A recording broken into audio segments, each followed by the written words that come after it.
Hi friends అందరికీ చూసిరా ఈరోజు మా స్టవ్ అంతా చిన్నపోయింది. టీ ఒకటే తాగినాం, ఇంకా టిఫిన్ లేదు, వంట లేదు, ఏం లేదు. ముందైతే శారీ ఫాల్స్ వేస్తున్నానండి. చాలా ఉన్నాయన్నమాట శారీస్ ఫాల్స్ వేసేటి. ఫాల్స్ వేస్తున్నా. ఫాల్స్ వేసిన తర్వాత ఇంకా వంట చేస్తా డైరెక్ట్. టిఫిన్ అయితే ఏం లేదు ఫ్రెండ్స్. ఇంకా ఫంక్షన్ బట్టలు స్టార్ట్ చేసిన తర్వాత పెళ్లి బట్టలు స్టార్ట్ చేయాలి. ఓకేనా ఫ్రెండ్స్? వేసుకోలేదు. చూడండి ఫ్రెండ్స్, ఇన్ని మెడిసిన్స్ వేసుకొని వర్క్ చేయాలంటే ఏం చేస్తాను చెప్పండి. హాస్పిటల్కి వెళ్ళాలంటే భయం అండి. ఇవే కుప్పలుగా ఇస్తారు ట్యాబ్లెట్స్ అయితే. ఇవన్నీ ట్యాబ్లెట్స్ ఇందులో ఇంకా అయితే ట్యాబ్లెట్ నేను ఈరోజు క్యాన్సిల్ వేసుకోవట్లేదు. ఎందుకంటే పరిగడుపున ట్యాబ్లెట్ వేసుకోలేదు. అది వేసుకోకపోతే మిగతా ట్యాబ్లెట్స్ వేసుకోకూడదు అనమాట. మర్చిపోయినా. ఇట్లుంటుంది. ఇవి వేసుకొని వర్క్ చేయాలంటే అయితలేదు ఫ్రెండ్స్, నిద్ర వచ్చేస్తుంది. అందుకే కూడా వేసుకోలేదు ఇవాళ.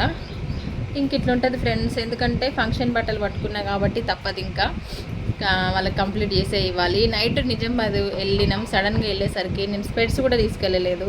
అసలు నిజామాబాద్ డస్ట్ అంతా నా కళ్ళల్లోనే ఉన్నట్టుంది. ఇప్పుడు ఫుల్ డస్ట్ పోయింది కళ్ళల్లోకి. వాటర్ వస్తున్నాయి, కళ్ళు లాగుతున్నాయి ఫ్రెండ్స్. ఏం చేయాలి? ఇన్ని తిప్పలు పడి చేసుకోవాల్సింది వస్తుంది. చూసే వాళ్ళకేమో వాళ్ళకేంటి బాగా చేసుకుంటున్నారు పని, వాళ్ళకేం తక్కువ అనుకుంటారు. అట్లా అస్సలు అనుకోవద్దండి.